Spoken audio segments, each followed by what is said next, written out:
There is research evidence that people who do read these life review accounts, their lives is changed as well. They are affected by it.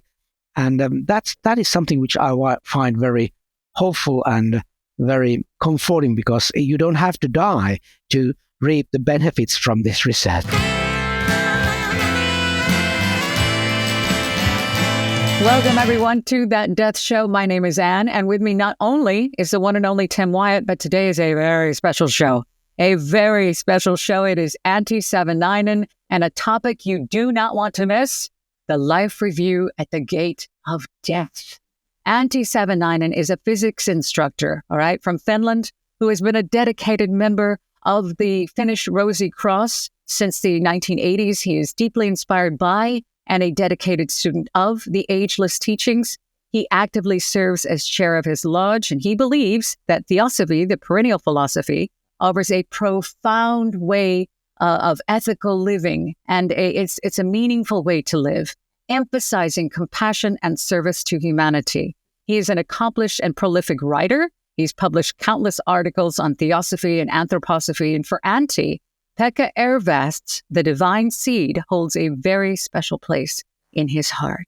Antti works effortlessly and dedicated to get these teachings out into the modern world where they are so desperately needed. This is selflessness, empathy, compassion, understanding. We share a very similar ethos with Antti. And we often say here, Antti, and those of you listening and viewing, you don't have to die to have the wisdom earned from a near-death experience. So, Antti, as you know, there is incalculable interest in the media coverage on near-death experiences now. It's huge since Raymond Moody's 1975 Life After Life. And one of our favorite subjects to talk about here is how synonymous many of these NDEs, the genuine NDEs, are with Theosophy or the perennial philosophy. Can you elaborate on this for us, please? Yes, thank you, Anne, for your kind introduction. And this NDE research is one of my favorite topics in Theosophy. And the reason for that is that it does convey some eternal truths, which we can learn from Theosophy as well. And it's especially interesting to compare the stories provided by those who are near death or have died for a couple of minutes even, and then are coming back, and with the descriptions found in theosophical literature, which come much earlier than any scientific research paper, which was in 1975, the book, and some research papers appeared before that, but that is it's almost 100 years before we have a first theosophical account, and it's in the Mahatma letters in 1882. There is one such description which predates it, which has been published in English. It was published in 1847. A British naval officer was about to drown, and he described what he went through in his experience in the very same way as we can find in later descriptions as well as in Theosophy. May I read a small passage from that? Yes, please. Though the senses were thus deadened, not so the mind. Its activity seemed to be invigorated in a ratio which defies all description. Though the senses were thus deadened, not so the mind, its activity seemed to be invigorated in a ratio which defies all description. For thought rose after thought with a rapidity of succession that is not only indescribable but probably inconceivable by anyone who has not himself seen a similar situation. Thus, traveling backwards, every past incident of my life seemed to glance across my recollection in retrograde for succession. Not, however, in mere outline, as here stated, but the picture filled up with every minute and collateral feature. In short, the whole period of my existence seemed to be placed before me in a kind of a panoramic review. Beautiful. Thank you for that. Thank you very much. They've been happening since the beginning of time. Tim, your thoughts on that, about how synonymous the NDEs, the genuine NDEs, are with the Ageless Wisdom? Well, of course, in recent decades, these have become much more frequent because medical science has advanced and is able to keep people alive who previously wouldn't have made it. Therefore, there's a lot of research gone into these. And as Antti points out in his excellent article at the Gateway of Death, there are many similarities between these particular experiences and what the Ageless Wisdom teachings talk about. I mean, people often talk about going through a tunnel or a passage and emerging into the light and perhaps being with wise beings. And although there are many differences, and although the life review that they undergo, sometimes it's from childhood to adulthood, sometimes it's the other way around, sometimes it's all happens at once simultaneously. So I think it's interesting to look at the similarities in these particular experiences. Absolutely. Thank you so much. Antti, I wanted to ask you, who is it? We're told that we will be held accountable. As you sow, so shall you reap. We will be held accountable for our deeds and actions and everything. Who is it in this life review, in your understanding in esoteric science? Who is it that does the judging? Well, it's a person himself or herself, not just the personality, but the higher self or the light within, which can judge things, what has happened, and deeds and words and actions and everything basically from an objective point of view, because it's kind of a divine principle that lives in us, not typically consciously in everyday life, but only has some sparks which come true. But in that specific situation, then it's alive and active and helps the person to see what has gone wrong and what has been correct in their lives. So Pekka Ervas puts it quite beautiful when he says that it is the life review takes place in the light of the higher self, which is the divine and immortal in us, as Theosophy teaches. And so what this means effectively is that in a great many cases, the soul is being judged by itself. It's not always the case that there is some God on a throne or some other personage who's going to say, you go this way to hell or you go this way to heaven. It's not about that. There are higher forces here. There are the lords of karma. But I think in this life review, it's the soul's self-reflection on their actions and words and how they have affected other people. Because often in these life reviews, as Antti points out, it's the effect that these things have had on other people, which is the predominant way that they are perceived during the life review. We're going to be talking more about that, about the effects, cause and the effects. But I did want to not gloss over the panoramic. You mentioned, Antti, a panoramic nature of these life reviews. Some people say it's like being in an IMAX theater. It's happening quickly. It's at the same time, but it covers all the life.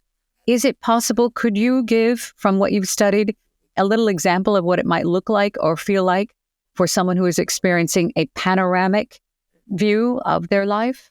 It seems that if there are different variations of how a person might see this, but if it's really panoramic, it is that all these incidents in life are available at once at the same time. So in a way, you could imagine that the person is experiencing as if the person were swimming in the sea of those memories, but they are alive. They are not just dead pictures, but they are alive, and the person can access any of them. And it seems that there are some people access them from the very beginning of the life till the end. Some experience them from the present back, as was in that earliest case from 1847. And some people experience some highlights. It depends on the nature of the NDE, what takes place. But it's panoramic in a sense that I think the best way to have an idea is what you just told about this specific cinematic theater, which allows you to see everything. But it's more than that. Much more. Tim?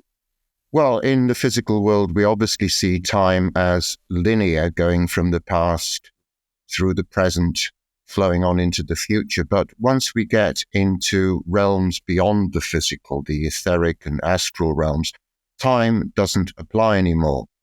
In that sense, linear time, it's more a question of an eternal present. And we're able to see all these events. But because we are conditioned as human beings, we do tend to see things either from the beginning to the end or from the end to the beginning. And I think this is why there is a discrepancy of this. And once we do get into these beyond physical realms, we are able to see many events all compressed into this eternal present. At least that's the way I would see it. And again, we want to reiterate, you don't have to die to have the wisdom gained in a near-death experience. That's one of the reasons that we're doing this show. And there's lots of stuff online. AI has now made it absolutely insane. They're taking the teachings and they're having the AI read this stuff back. And this has been around forever. Again, as Antti's talking about, these accounts coming in from the 18th century, they've been around since the beginning of time. I don't know if people have been brave enough to share them. They've been dismissed as brain issues or oxygen deprivation or the release of neurotransmitters. Eben Alexander's work, a neurosurgeon, very recently, breaking that and bridging that gap, but he's still dismissed as a heretic nowadays. But there's lots and lots of interest, and that's fantastic to me. That means they're leading towards these ageless wisdoms, which means people can apply them, and therefore we can lead towards that life of compassion and understanding. The law of cause and effect, of balance. As you do, so shall you reap. Antti, I wanted to ask you about this.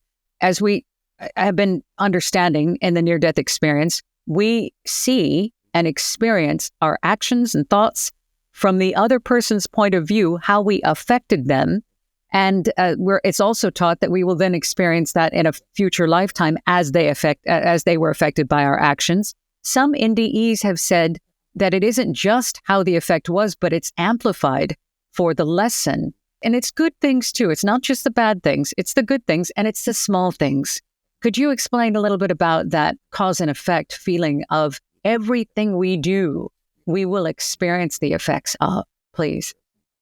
Thank you for asking that. I think that is the key thing in the NDE life review, because that is what really makes a connection with our lives at the moment. So it's not just what happens after, but it's really about what we are doing right now.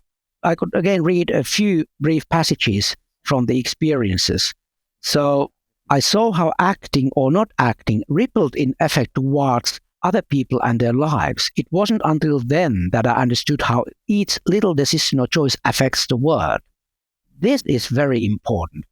This is something that everyone can do. If you go to a shop or if you just pass by a person in the street, you may have a compassionate look or a kind of a kind thought or a smile or glance or something like that.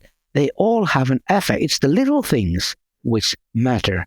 It's not always necessarily grandiose acts or something like that, which of course they are good as well, but it's the little things. Imagine how much you can do little good things, even everyday life and meeting people and really listening to what they have to say, and even small contacts. So I find this very fascinating, and to be honest, I have tried to apply it in my own life.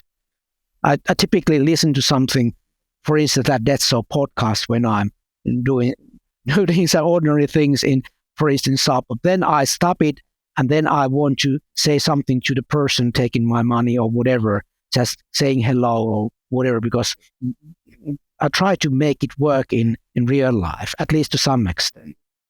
Well, I think that's all we really can do, is that we feel so helpless. We can't make anybody else absorb these teachings. We can become them.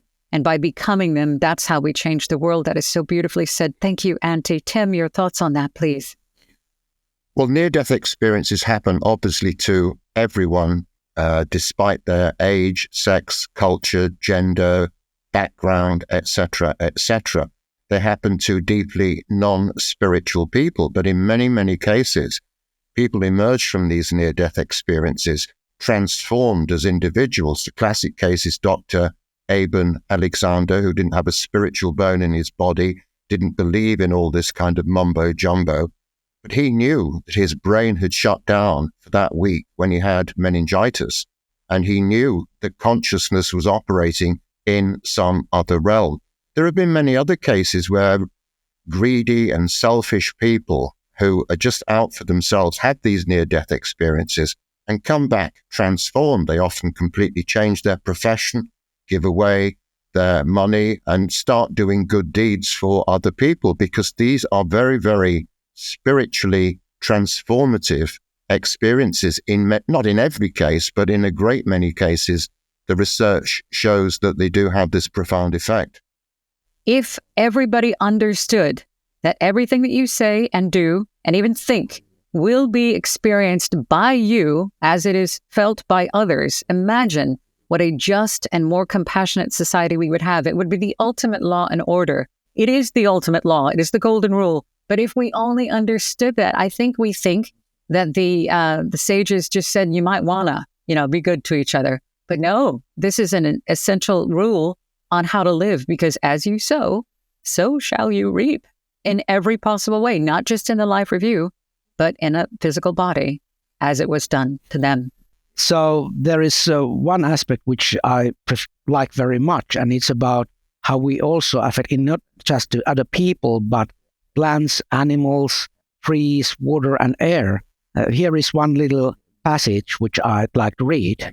For me, it was a total reliving of every thought I had ever thought, every word I had ever spoken, and every deed I had ever done, plus the effect of each thought, word, and deed on everyone and anyone who had ever come within my environment or sphere of influence, whether I knew them or not, including unknown passers-by on the street, plus the effect of each thought, word, and deed on weather, plants, animals, soil, trees, water, and air. So animals are close to my heart, as well as nature, and so that is something which makes me smile, because it's amazing that we are just eventually one life. All the sentient beings are part of one great life, and that's one of the great teachings of Theosophy, as well in many religions. Mm-hmm. Beautiful. Working in harmony with nature, we are all connected. It's all the same stuff. If we understood that and lived it, Tim, your thoughts? Well, this is a fundamental point, isn't it? That the universe consists of one life, one consciousness, but differentiated into many different forms, many different classes, many different divisions and kingdoms, some of which we're aware of, some of which we're not. And so if you injure any part of that life, and even if you injure it just mentally, then it does have an effect. People think their actions don't count, that their thoughts and their emotions don't count, but they all send out ripples into the universe, and those ripples come back eventually to have their effect. And that's inescapable. And when people start to remember this, over time, they will begin to behave very differently to each other, to the animal kingdom, and to the physical structure of the world, I would hope. Thoughts are living forces, choose them wisely. Perfectly said, Tim. Thank you. Antti, not all NDEs that we see online, and there are so many, more and more every day, not all of them are genuine. There's a few times I'll be listening, I'm like, oh, I can tell that's spin.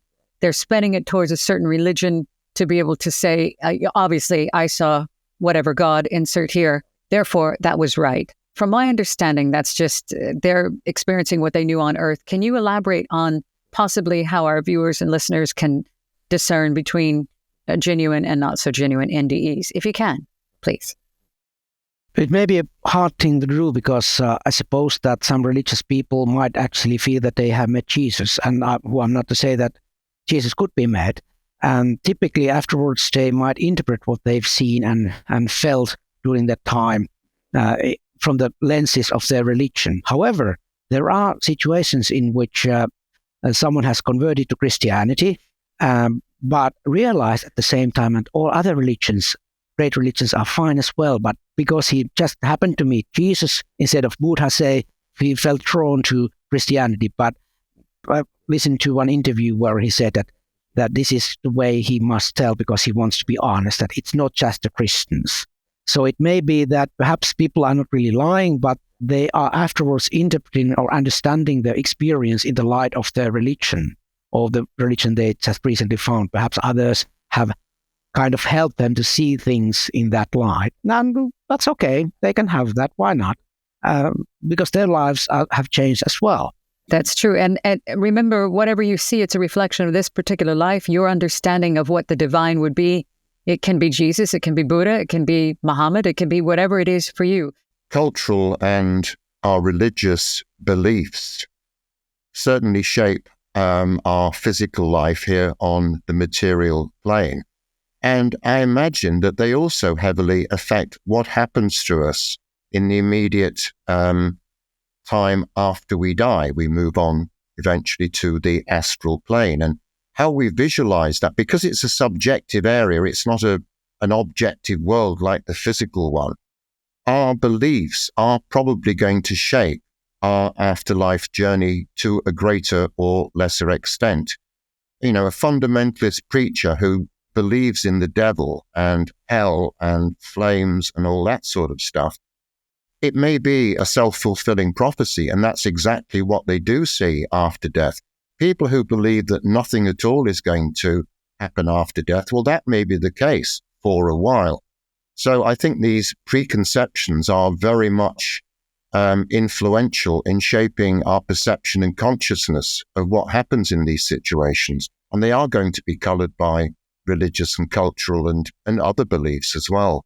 That's a very good point, Tim, is that some of the NDEs, they're not all sunshine and rainbows. Some of them do start off in darkness, and some of them actually have a hellish experience. Even Eben Alexander talked about the earthworm and this forever time in darkness or uncertainty. So I wondered, what is your understanding there, Antti, in your studies about the near-death experience that the ones that I have listened to, they go through the darkness and then they come out into the light. So they have kind of like a better get your poop in a group, better get your crap together while you're here.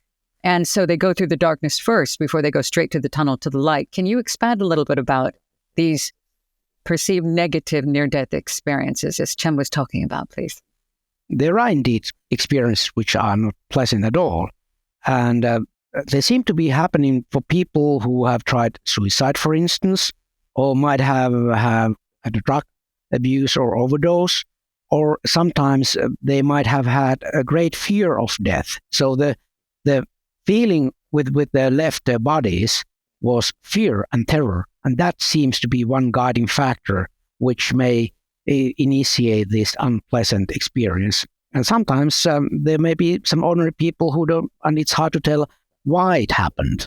But they are in the very minority of the experiences. Some research suggests that it's 1% to 2% of the cases which have been documented. It may be that it's a bit higher because people are perhaps more reluctant to talk about these negative experiences when compared to positive ones, even though not many people are willing to share their views so freely, even if it's a positive case. But from Theosophy, I've learned that when a person leaves their body, actually what goes on when they go to the astral plane, they will go through all the stages, all the phases, but since their consciousness has no correspondence with this lowest level, typically they don't see them at all because there's nothing which would link them to that. And it may be that sometimes a person leaving for some accident or whatever, it might be that there is some link or something which arouses their interest or something which arouses their tension, which kind of leads them to there. This is my understanding that we all go through those unpleasant places or states of mind, but we don't see them if there is no correspondence within us. What I would say, and it's something we say often on That Death Show, is that fear is the big killer when it comes to death.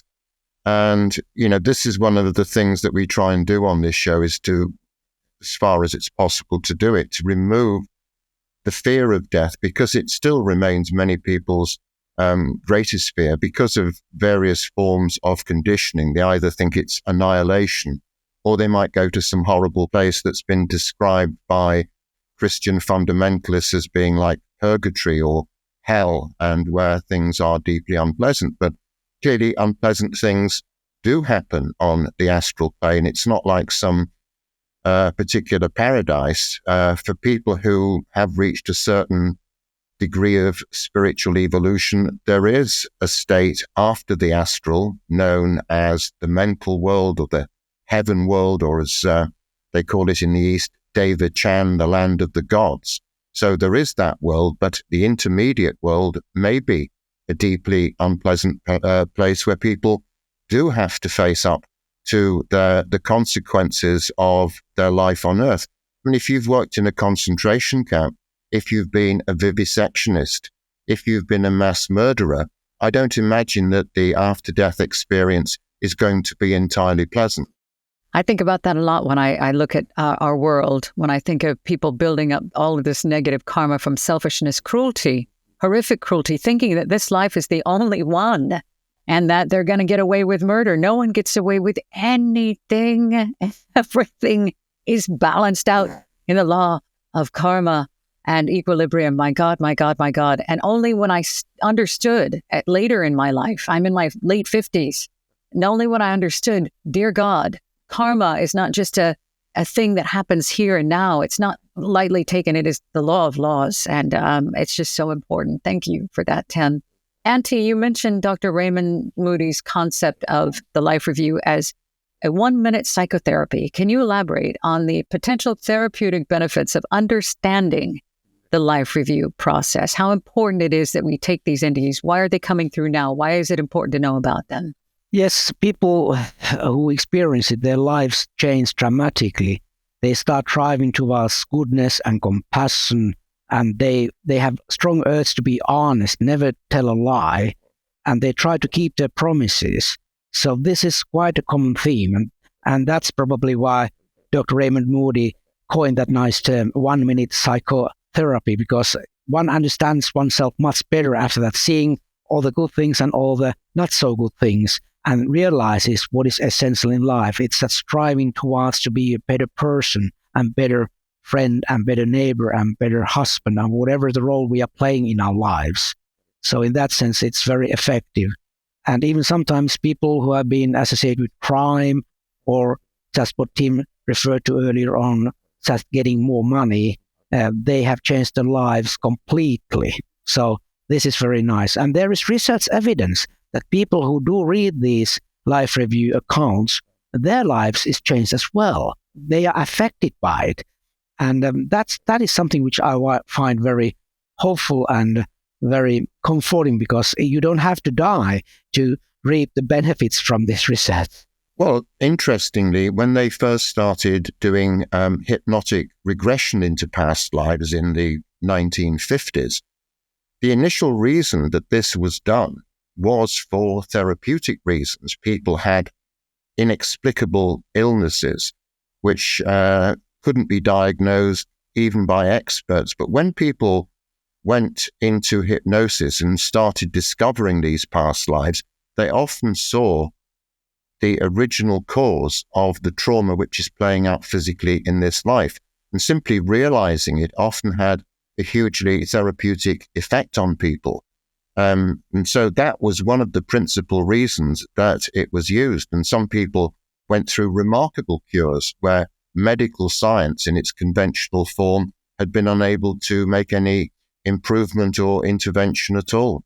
Thank you. Yes. And I was thinking that as we're watching these NDEs come through, there was the Anita Morjani, we have Evan Alexander. There's some really, really big ones. But I see the NDE, Antti and Tim, I see it as a report card, period. I don't see people who have an NDE being more spiritually elevated. I think they're really lucky to get a report card because it helps them. I would love to have a report card like that, but you can get the report card by looking at these teachings. We call them the Ageless Wisdom, Theosophy, Anthroposophy, wherever you're going to start. Just look and you can find them. They're all online. They're all absolutely free. And just because somebody did have a near-death experience, we tend to idolize people and the messenger. That's just what humanity does.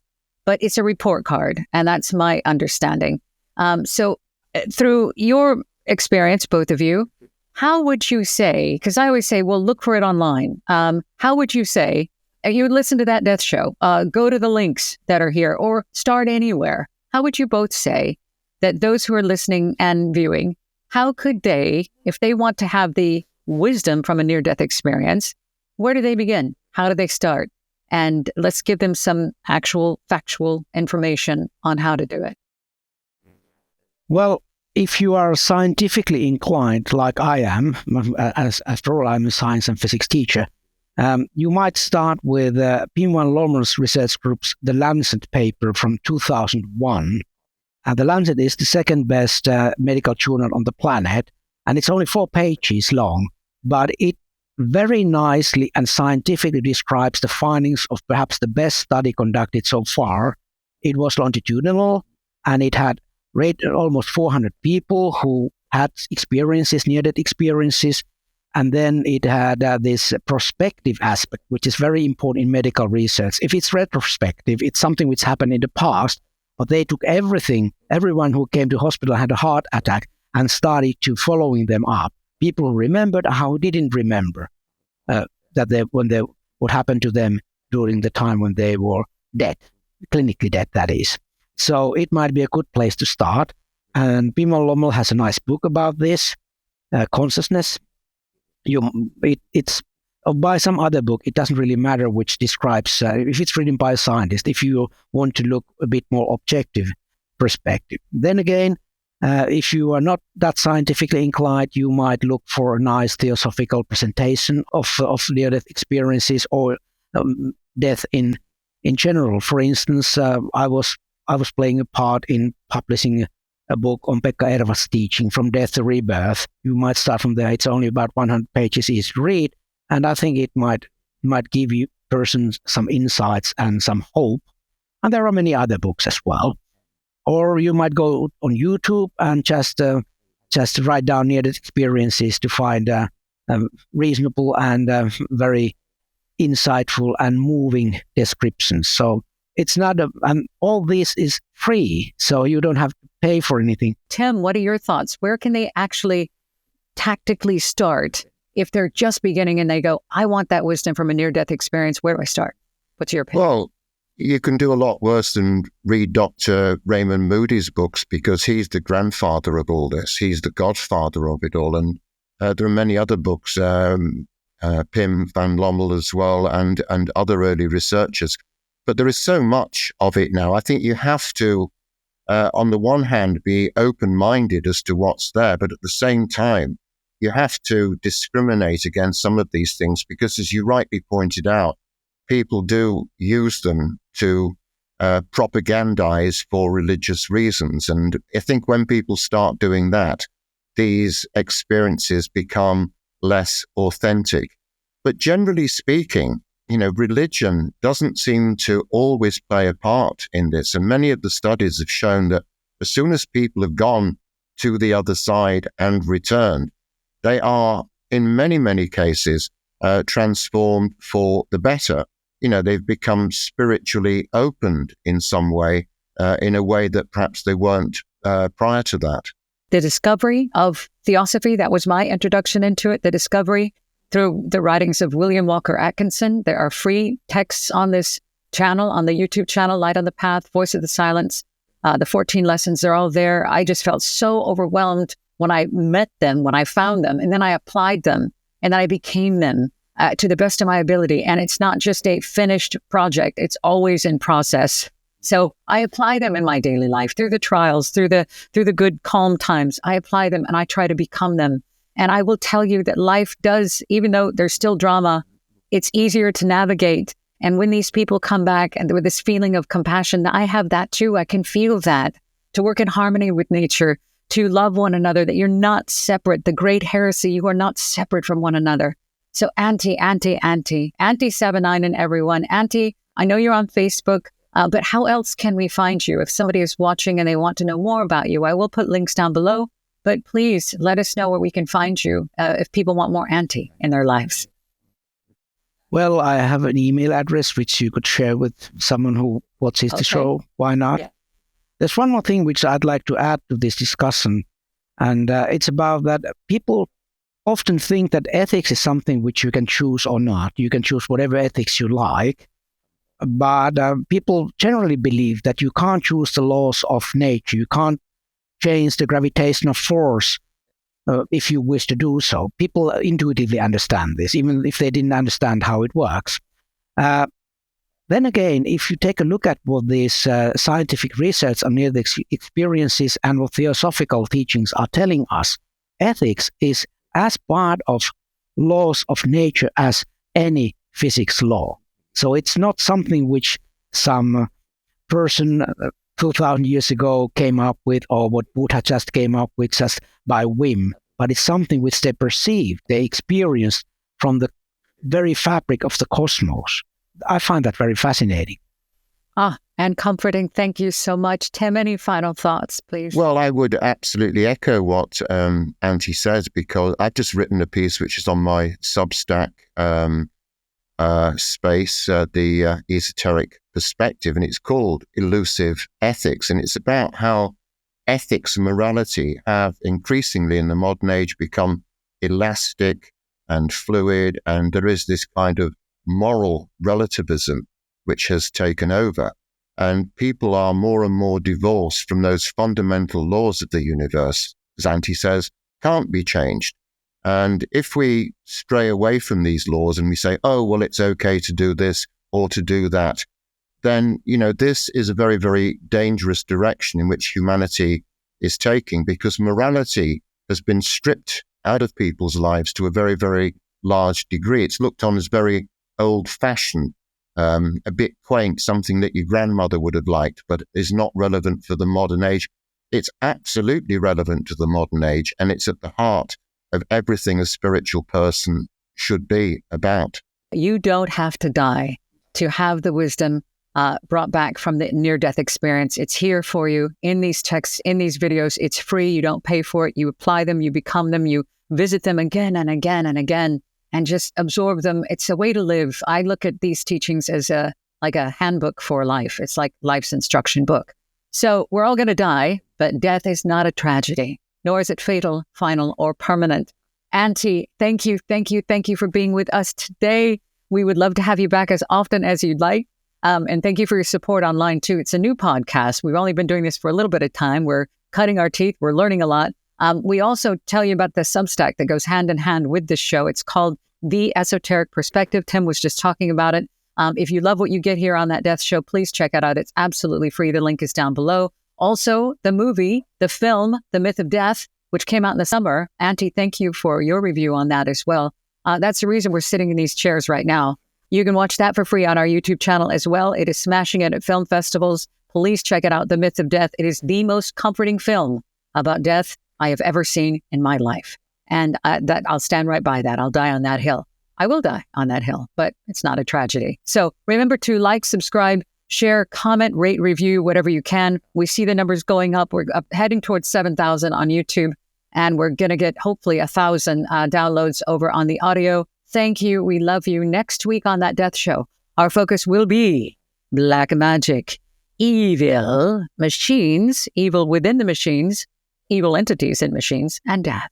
I love you both. Thank you for being here. I love you all. We'll see you next week. Thank you, Antti. Yeah, thank you and goodbye. Thank you for this opportunity. It's interesting that I've never met you in person, but I feel that you are my very good friends, and we are. Isn't that wonderful that we have this technology which allows us to correspond? I feel it too.